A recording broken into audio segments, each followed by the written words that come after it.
I'm a female gaming streamer, and the number of people in my chat watching me completely butcher my games can usually be counted on one hand. Until one day, a fan's parent tracked me down, asking me to come over and teach her 6-year-old daughter how to play.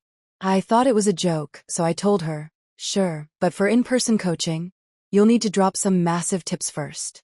The very next second, a donation of over $300 hit my stream, the special effects completely covering the screen. Having never received such a huge tip before, I hurriedly shouted out, "Big spender. Thank you." The person quickly replied, "I've sent you all the money I have. You have to come."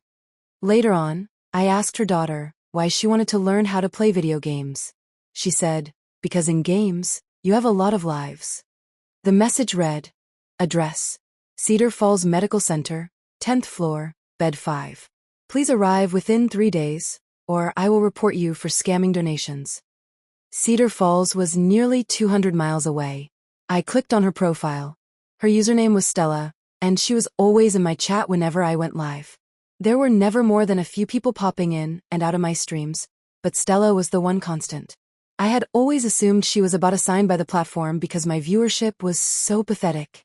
Sometimes I'd try to chat with her, and she never replied. And then today, she drops a massive tip right off the bat. It turned out to be a 6-year-old kid who simply didn't know how to type. I've heard of parents making streamers refund money, but I've never heard of one demanding in-person gaming lessons. I mentally reviewed my recent streams. I hadn't won a single match, which led me to one conclusion. This kid must be a gaming addict who stressed her mom out so badly, she ended up in the hospital. And her mom specifically sought out my spectacularly awful gameplay to show her daughter, hoping it would cure her internet addiction. To make sure the other party didn't have a chance to back out, I left some money for my grandmother that night, grabbed enough cash for travel and food, and hit the road. Nearly 5 hours later, I arrived at the hospital address from the private message. A little girl lay in the hospital bed, tubes covering her entire body. After double-checking the bed number, I walked up to her. "Stella?" I asked hesitantly. Hearing my voice, she slowly opened her eyes. A faint glimmer appeared in her otherwise weak gaze. She forced herself to speak. "Solo, you really came. I thought my mom was lying to me." Solo was my in-game ID and my streaming name. I looked her over. There wasn't a trace of color in her face. I cleared my throat and said, "You're in this condition and you still want to play games? You should quit while you're ahead." She stretched her dry, cracked lips into a smile. "I don't know how to play. That's why I want to learn." My mind went blank for a second. I had overthought the whole thing. Her mom genuinely wanted me to come here to teach her how to play. With my skills, let alone teaching her, I barely understood the game myself. I only streamed to make a few bucks for groceries every day. "Are you Stella's family? You need to pay the outstanding balance." The nurse's voice pulled me out of my thoughts. "I'm not." Stella's mom said she was going out of town for a while and that someone would come to handle the arrangements. After talking with the nurse, I finally understood the situation. Stella had a rare disease, and her medical bills had already put them $85,000 in debt to the hospital. If they couldn't pay by next week, her treatments would be stopped. The hospital had helped them apply for medical assistance, doing everything they could, but they had their own policies to follow. So, Stella's mom told the hospital she was leaving to borrow money and would call someone to take care of her child. That someone was me. Faced with this hot potato, I called her mother. The noisy announcements of a bus station echoed through the phone, and a bad feeling started to creep over me. "Where are you?" "When I agreed to come." "You didn't say anything about taking care of a patient. Plus, she's 85 grand in debt. If you don't come back, what happens if this all falls on me?" After a moment of silence, the voice on the phone said, "I'm going to get the money. Please, just take care of her for these next few days." I turned and glanced at Stella in the hospital bed. I pulled the door shut, walked to the end of the hallway, and kept my voice low. "Why didn't you hire a private caregiver? Leaving her with a stranger? You really have some nerve. Tell me the truth. Are you just washing your hands of this?" "The private care agencies know about the medical debt. They won't take my case." "Then call her dad. Or her grandparents." "It was my daughter who said her dream was to meet you. She likes you." I was genuinely confused. "I've never even spoken to your daughter. What exactly does she like about me?" Her mother's voice turned sharp and impatient. Just keep her company for a few days. You took my money, so you need to do the job. She doesn't even eat real food, so she won't cost you anything. The call disconnected. I tried calling back, but she kept rejecting it. I clutched my phone. I had already given the tip money to my grandmother. I couldn't bring myself to ask for it back to issue a refund. Anyway, with all the witnesses at the hospital, they couldn't actually pin this on me. And even if they tried, I didn't have any money. I braced myself and walked back into the room. When Stella saw me, that smile reappeared on her face. I leaned back and asked lazily, "Stella, what exactly do you like about me?" She grinned. "I like how you charge forward whenever you face danger in the game. Every time the rest of the team tells you to retreat, you dive right into a 1 versus 5 just to save a teammate who barely has any health left. Even though you can't beat them, and you can't save your teammate either, you always rush in to help, and then you both gracefully get taken down by the enemy team." I was speechless. When Stella talked about this, her dull eyes literally sparkled. She was actually praising me. I waved a hand dismissively. "Well, thank you for that." She looked at me with wide eyes. "Solo, will you teach me how to play? You're so young, and you're sick. Why do you want to learn how to play video games?" "Because in games, you have a lot of lives." Stella pursed her lips. She told me that the first time she stumbled across my stream, she just saw the gray screen with the death countdown. In gaming terms, I was on a gray screen, waiting out the dozens of seconds before respawning. Because she didn't play games, she didn't pay much attention at first. But every time my stream popped up on her feed after that, I was always dead. Curious. She finally clicked in to watch me play. Every time someone in chat called me trash, I responded with a joke, and I even casted my own games for them. Naturally, this only got me roasted even harder. At her age, she didn't have the strongest vocabulary, but from her scattered sentences, I managed to sum it up in one word: optimistic. She thought I was optimistic, and she wanted to be like me. Even knowing she was going to lose, she wanted to be able to face it with a smile. She handed me the phone her mom had left her and asked me to teach her. I registered an account for her under the name Stella. Keeping her physical condition in mind, I took her into bot matches for an hour. I played the attack damage carry, and she played Xylian to support me. It's a relatively simple character. If you use his ultimate ability, you can save a teammate from dying. As for teaching her the skills, I just told her to press whichever button lit up. We ended the day's lesson with a combined score of 0 kills, 11 deaths for me, and 0 kills, 18 deaths for her. After the nurse gave her an injection, she fell asleep. I looked at her slightly furrowed brow as she slept and remembered the nurse saying right before she left, "She actually didn't cry today." That shot in her back must have hurt a lot. I quietly unfolded the cot and lay down. It wasn't even 9 o'clock yet. As someone who constantly stayed up all night, I really wasn't used to going to bed this early. I pulled out my phone and opened TikTok, which I hadn't checked all day. There was a red notification badge in the corner showing over 99 alerts, and my follower count had shot up. I bolted upright. The day I got that massive tip, I excitedly posted a screen recording of the stream to the platform. I never expected so many people would want to know what happened after I arrived in Cedar Falls. Some people thought my day-long silence meant I got scammed, while others joked that my body was probably already dumped in a ditch somewhere. Most people, however, were just laughing at the fact that Stella's mom had hired me to teach her kid. There was one particularly arrogant comment. "A streamer stuck in bronze rank is actually doing in-person coaching? I'd have to think twice about teaching her even if they paid me 10 grand. Feeling defensive, I immediately fired back. "Oh, and you're so amazing." The very next second, I regretted it. I clicked on his profile. His in-game name was Crest, and he was the #1 ranked player on the Jinx server. He was a challenger tier player with over 2,000 league points. By the time I tried to delete my comment, it was too late. His fans were already swarming my comment section, making a total laughingstock out of me. Whatever. I couldn't afford to mess with him. Looking at my climbing follower count, and then at the kid in the hospital bed, a money-making scheme began to take root in my mind. I took a screenshot of our match history from earlier, posted it, and captioned it. "Thanks for the concern, everyone. I wasn't scammed. I'm actually doing in-person coaching." What followed was an absolute avalanche of mockery and insults. Let them hurl insults. Let them laugh. The more they engaged, the more traffic I got and the more money I made. Riding the wave of this new traffic, I went live and played a few more games. The stream was flooded with gifts. Some were special effect gifs of a fist punching my screen. Others were animations of feeding me poop. But none of it negatively impacted my income.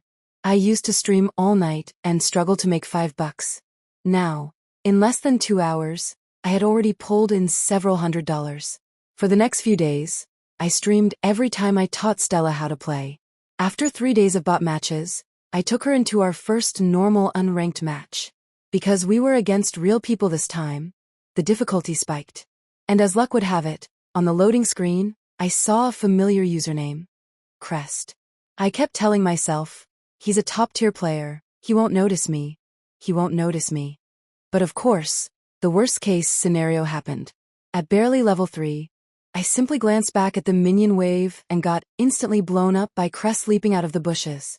While Stella was frantically running in circles around my dead body, Crest effortlessly scooped up a double kill, sending both of our screens to gray. Not even 6 minutes into the game, the enemy player was already legendary. In this game, if you die too much, your own teammates will flame you. Luckily, Stella couldn't read, and I was fully capable of pretending I didn't see anything. We barely made it to the end of the match when the enemy Crest finally recognized me. He typed a question mark in the all chat, followed by a message. Solo, you still have the nerve to stream every day. Except for Stella, who couldn't read, the other 9 people in the game, including me, saw that message loud and clear.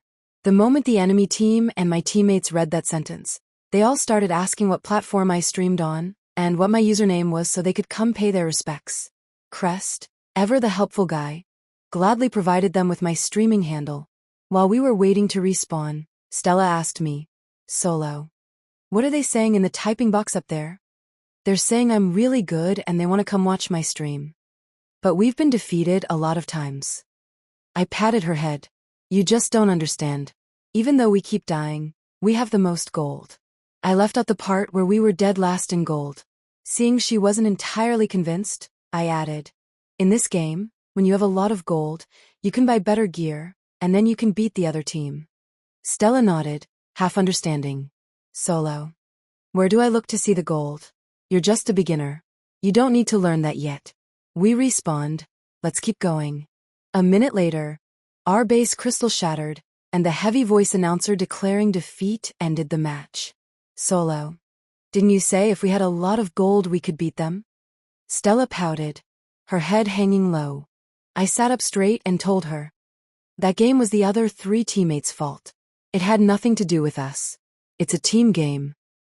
Hearing this cheered her up a bit. She picked up the phone, pointed at the glowing challenger emblem next to Crest's avatar on the post-match screen, and asked, Solo, this looks so pretty. Do you have one? I swallowed hard. Well, only the top 10 challenger players on the whole server get that. It takes a little time to earn. It's kind of hard. Stella's mouth dropped open. That's so cool. Will you get one? Sure thing. Yeah, right. I'm getting out of here the second her mom gets back. Trying to hit the top 10 on the server is a battle of the gods. A scrub like me had no business sticking my neck in there.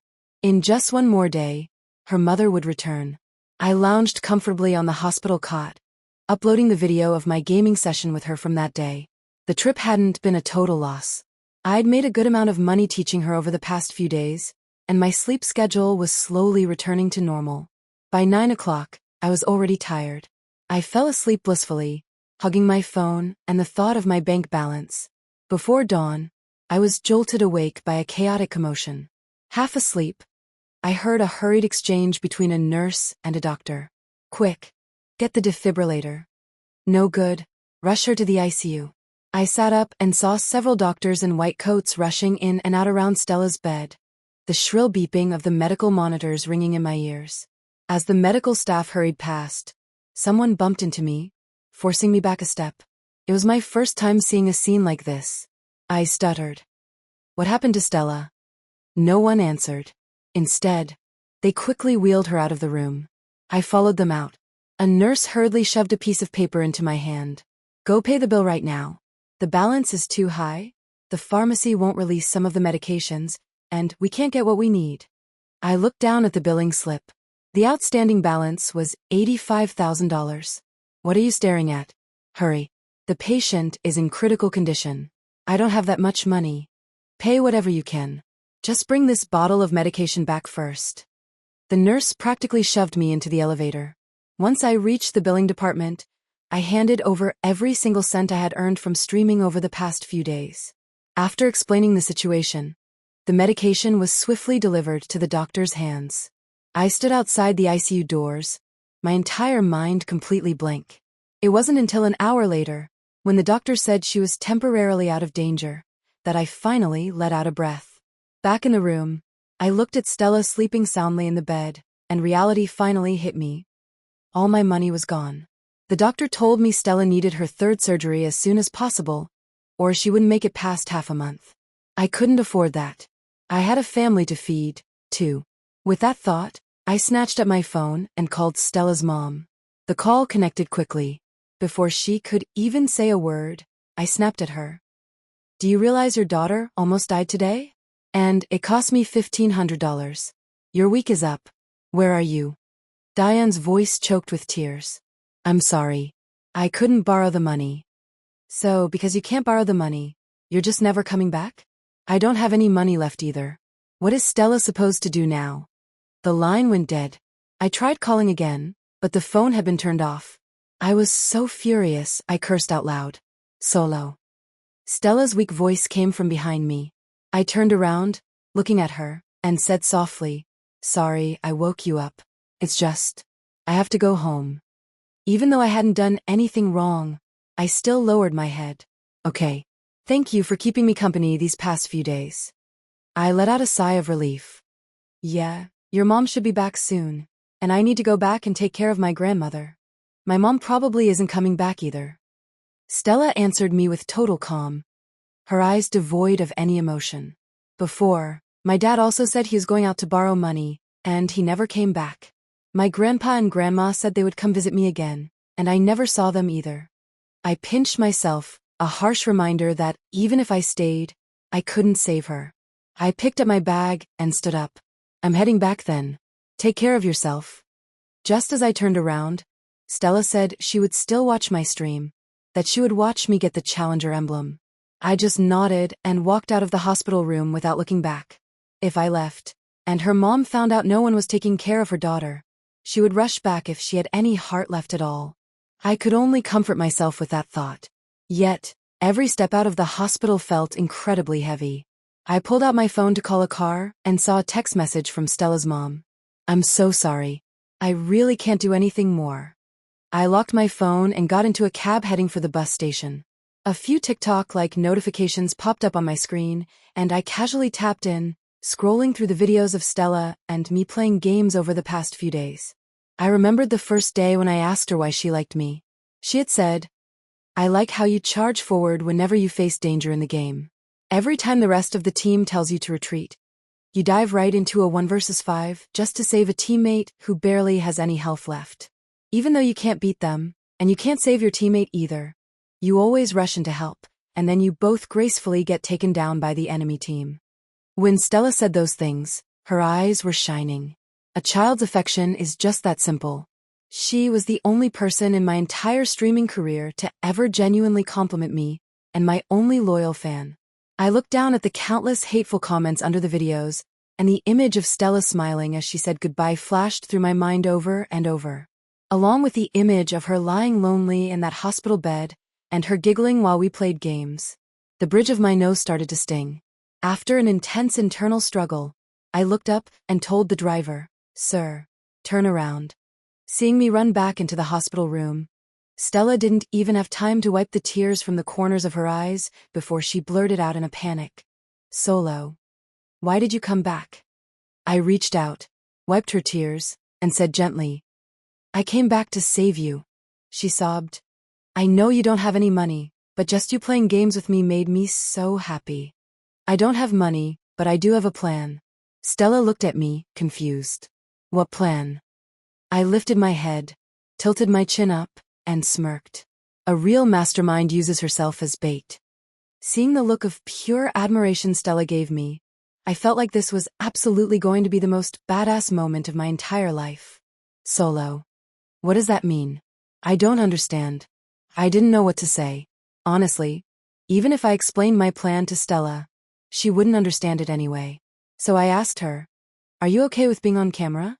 I want to film a video of us and show everyone that I'm playing games with a patient." Even though Stella didn't know what I was planning, she told me she trusted me and would go along with whatever I said. After recording a video of Stella, I posted it to the platform. The internet only knew I was doing in-person coaching for a 6-year-old. They didn't know the kid was terminally ill. The moment the video went live, the backlash grew even fiercer. The hate even extended to Stella's mother, with people saying that even though her daughter had a terminal illness, she was still spoiling her by letting her play video games. Even that top-tier player, Crest, took the lead in defending Stella's mother, saying she just wanted to fulfill her daughter's wish and that she wasn't at fault. The person at fault was me, the streamer leeching off a sick patient for clout. Others commented that sick people shouldn't be playing the game and ruining the experience for their teammates. I started streaming even more frequently than before, playing games day and night. Whenever the viewers got annoyed, they'd come into the stream to hurl a few insults at me. And every time they came to yell at me, my stream got pushed by the algorithm a little more. When Stella had the energy, she would join me for a few duo queue matches, and that was always when the viewer count peaked. During those moments, I always felt that being unable to read was a true blessing. For someone like me who needed money, getting insulted was nothing. But even as naturally optimistic as I was starting to crack under the relentless bombardment. Fortunately, my steadily climbing account balance served as my motivation. I had actually suggested setting up a GoFundMe campaign early on. But Stella told me she didn't want to. I asked her why. She said her mom had already begged every single person they knew for money, and she didn't want to humiliate her mother any further. Her mom used to be so beautiful, and their house was always full of guests. After she got sick, her mom's pretty dresses and sparkling jewelry all disappeared, and she stopped going to social gatherings. When Stella's condition wasn't as severe, her mom took her shopping and ran into an old friend. The person mocked Stella's mother, saying she used to have everything, but now she had ruined herself all for the sake of a burden. Her grandmother would also scold her mom, saying, "Even her father abandoned her. Why are you still holding on?" Thankfully, while her grandmother yelled occasionally, she would also help them out financially from time to time. But her grandmother was getting old and simply couldn't take care of them physically. So ultimately, I came up with this strategy. I was the one taking the heat, and I was already a streamer people love to hate anyway. In less than 10 days, I had raised enough money for her upcoming surgery. It was a good thing I didn't go the GoFundMe route. The paperwork was complicated, it didn't generate traffic as quickly, and it would have taken much longer to gather the funds. Stella was successfully sent into the operating room. While waiting, I sent another message to her mother, giving her an update on Stella's condition and adding, "I have the money now. You can come back and be with your daughter. No matter what happens, let's walk the rest of this road properly." The phone remained silent. A few hours later, the operating room doors swung open. The doctor's expression revealed nothing about whether it was a success or a failure. "Doctor, was the surgery a success?" The doctor scanned the area behind me. "Her mother still isn't here?" I shook my head. The doctor said calmly, "The surgery went smoothly, but we still need to keep her under observation. Like I told you before, even if it's successful, it doesn't guarantee she'll survive. Also, a child this young needs her mother. If you can get her back, do it. If any emergencies happen from here on out, neither you nor the hospital can take legal responsibility." The hospital had made an exception and petitioned the higher-ups to approve this surgery only because they knew the child's condition couldn't wait, understood her family's situation, and recognized the dynamic between us. After accompanying Stella back to her room, I was so exhausted from the intense streaming schedule that I fell asleep resting my head on the edge of her bed. "Thank you." I didn't know how long I had slept before a hand tapped my shoulder, waking me up. I looked up to see a haggard woman. This had to be Stella's mother. Seeing that Stella was still sleeping soundly, I stepped out of the room with her. "My name is Diane, I'm Stella's mom. Thank you so much." She bowed her head and offered a deep, sincere thank you. Diane's manners and demeanor were completely different from what I had pictured in my head. Judging by how she spoke and carried herself, she seemed very well educated. No need to thank me. I only made the surgery money because Stella helped me film those videos. Diane looked at me quietly, then said in a subdued tone, I originally wanted to stop treatment, use whatever money I had left to fulfill my daughter's wishes, and I didn't plan on coming back. I was going to wash my hands of everything. But when I saw a complete stranger making themselves frantic and sick with worry over my daughter, I decided to return. My daughter was right. You really are a wonderful streamer. No wonder she kept begging to meet you. I have this one fatal flaw. No matter how deep the grudge, the second someone compliments me, I get cocky and my face turns red. I scratched my head and laughed. It's nothing. I just admire how trusting you are, not worrying that I might be a bad person. Diane looked down and sighed, her voice helpless. What could possibly be worse than this? She told me she had sold everything of value to pay for her daughter's treatments. Even her husband, who always used to put her first, couldn't handle the pressure and divorced her. Now, the people around her were terrified to see her, afraid she would ask for money. The reason she hadn't rushed back immediately was that several friends had borrowed money from her in the past. Back then, her family was well off, so she lent it freely and never asked for it back. She went specifically to collect those debts, but no one repaid her. There's no reward for being kind. I can only hope the goodwill we put out into the world comes back to us in some other way. With that, Diane cast a long, lingering look at Stella in the hospital bed. Seeing this, I could only pat her on the shoulder to comfort her. When Stella woke up, she had more energy than in previous days and was back to chattering away cheerfully. Having her mother by her side also vastly improved her mood. 3 days later, Stella went in for a follow-up check, and we received the result none of us wanted to see. The doctor said her recovery was going poorly and that she had 2 months left at most. Diane and I sat on the hospital bench, neither of us saying a word. Diane's emotional state didn't visibly shift when she heard the news. She had mentally prepared for this a long time ago. Truthfully, I hadn't felt much joy after the surgery was deemed successful. Deep down, I also had a sinking feeling she couldn't be saved. Both of us just wanted to try one last time. I'm sorry for troubling you for so long. It seems that kindness didn't find another way back to me after all. Diane's calm voice sounded right next to my ear. I braced my hands on the bench, staring down at my swinging feet, and asked, What are you going to do now? Diane shrugged. Work. Pay off debts. The stream balance from the last few days is enough to cover half the remaining medical bills. I'll withdraw it and give it to you later. As for the rest, I'll turn on the stream and see what I can do. Diane stayed quiet for a moment, then lowered her head. Okay, thank you. A gust of autumn wind blew past, bringing a chill with it. I couldn't help but pull my clothes tighter around myself and smiled. Let's go. Let's head back to the room. When we returned, Stella turned her head to look at us and asked softly, Mom, Solo, you were gone for so long. Was it bad news? We shook our heads and said in unison, No way, you're recovering great. Since Stella's physical condition made it hard for her to move, she still had to stay in the hospital for the foreseeable future. Diane and I took turns taking care of her, and I continued to take Stella into a few games every day. Because the videos of Stella and me going on massive losing streaks had been shared everywhere in the gaming community, now whenever our accounts logged in, the teammates matched with us would instantly type in chat, Well, this game is doomed. After losing 2 games in a row again, Stella muttered, Solo, why haven't you unlocked your challenger emblem yet? I froze. This kid actually remembered the lie I made up to brag. I cleared my throat. Well, I haven't decided which character to get it on yet. Stella pouted. Why don't you get it on mine? You said Xylian is really strong and can revive teammates, so they die one less time. In the past, I would have absolutely talked to Big Game and agreed immediately, but this time, I didn't want to lie to her anymore. Just as I was about to refuse, she grabbed my arm and pleaded, Please, Solo? If you get the challenger emblem, definitely more people will compliment you. Deal. I told you I can't handle compliments. The second someone praises me, I completely forget how garbage my skills actually are. Stella cheered. Yay. I knew my solo was the best. I poked her forehead. What's so great about knowing how to play a game? I only do it to make money. Stella murmured. At least you have a hobby. You know what you want to do. I have to leave before I even figure out what I want to be when I grow up. My smile froze on my face. Stella really did know everything. Solo.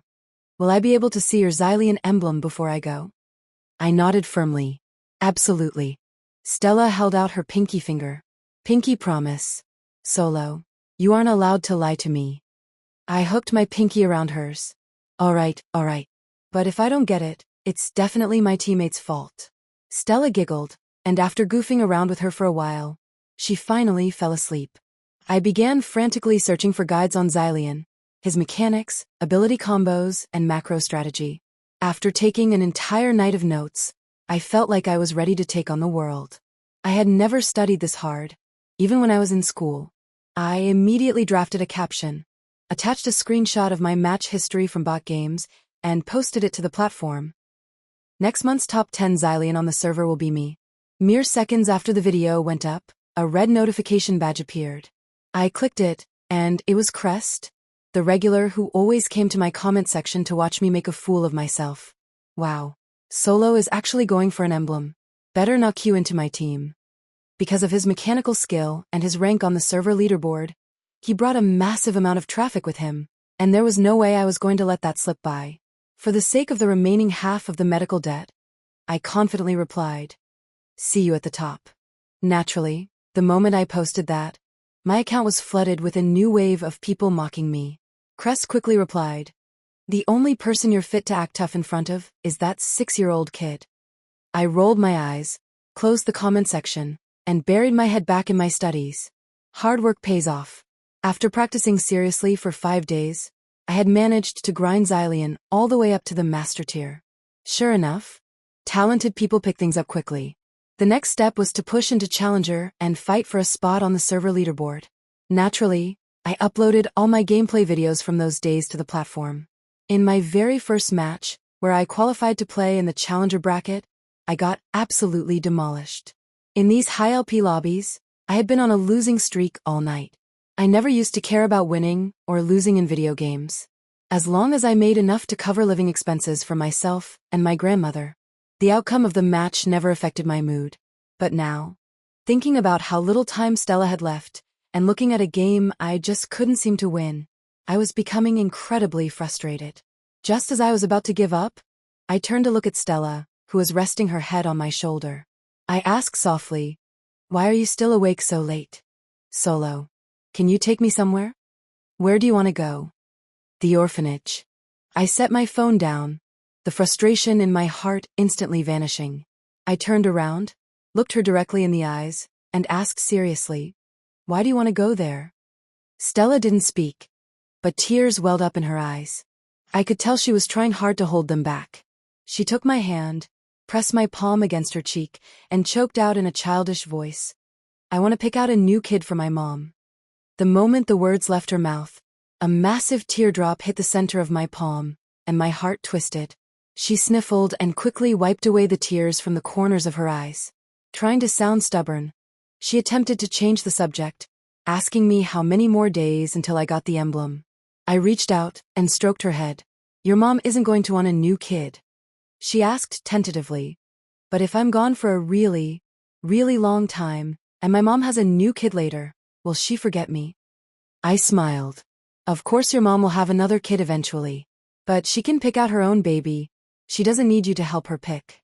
I leaned in close to Stella's ear and whispered, "Your mom secretly told me that next time, she'd still choose you."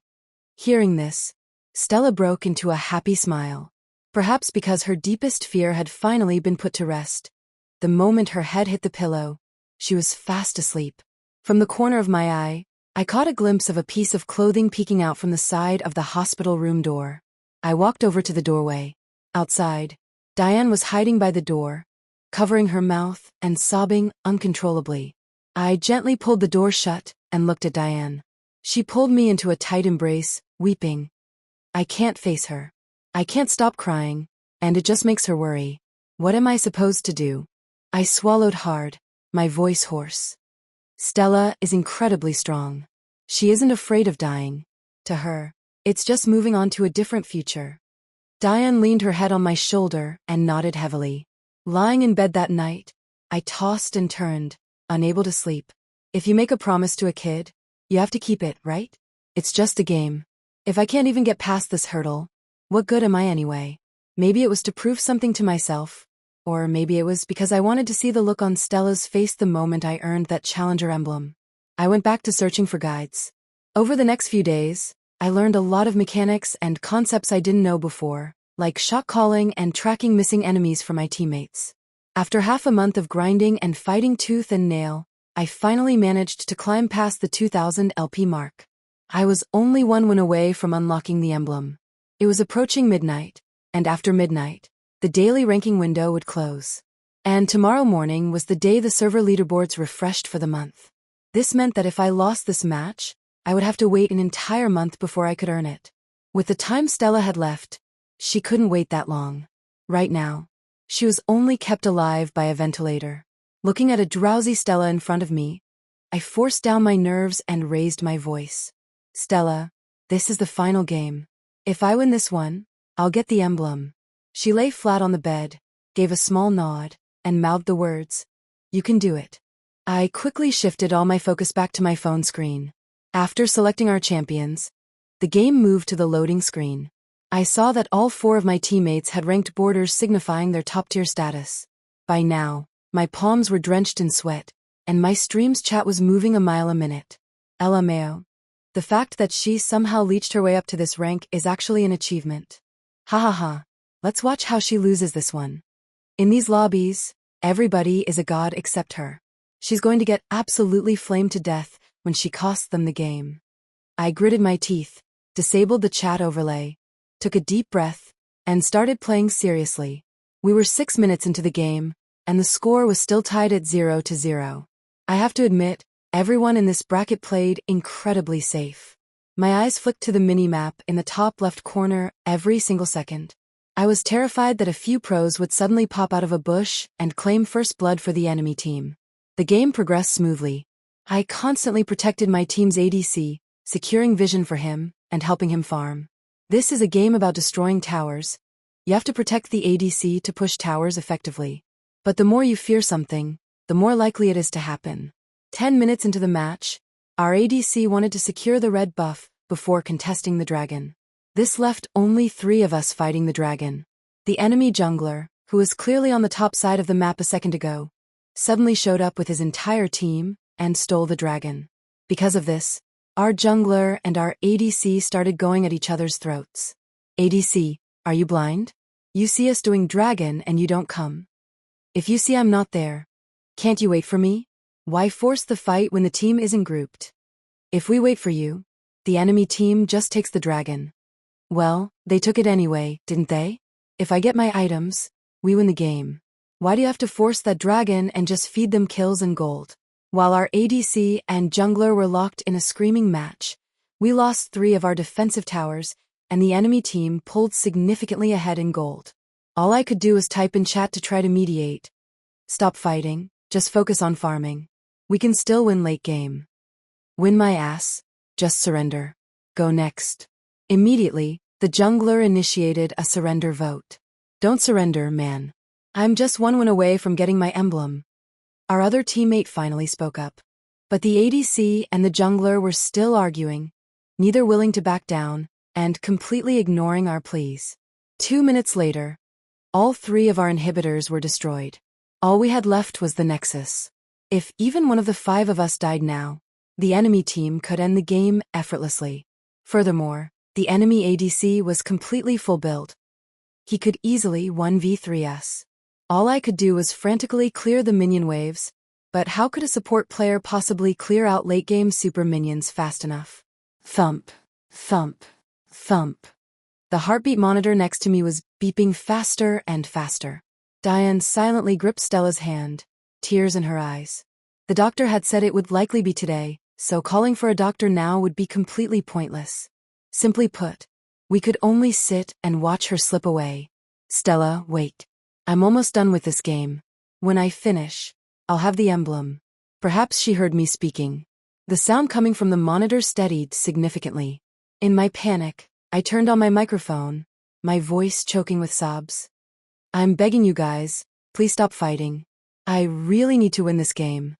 Under my continuous sobbing pleas, my teammates finally stopped arguing and focused on clearing the minion waves, defending our nexus with their lives. But it was too late. No matter how fast they cleared, there were simply too many minions. Right at that moment, the enemy team secured Baron and began grouping up. They were preparing to launch a final team fight against us. Very quickly, my teammates were slaughtered one by one under their assault. I was the only one left, sitting at half health, standing in front of the nexus. Beep, beep, beep, beep. The warning alarm from the medical monitor was deafening in that moment.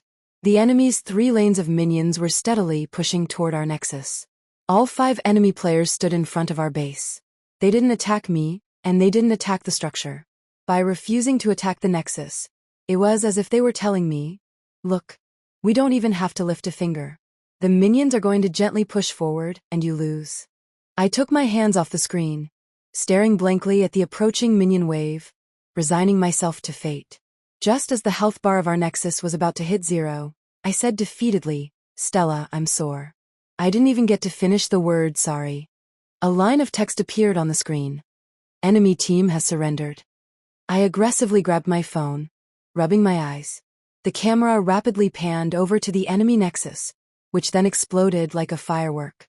The robotic announcer's voice echoed from my phone. Victory.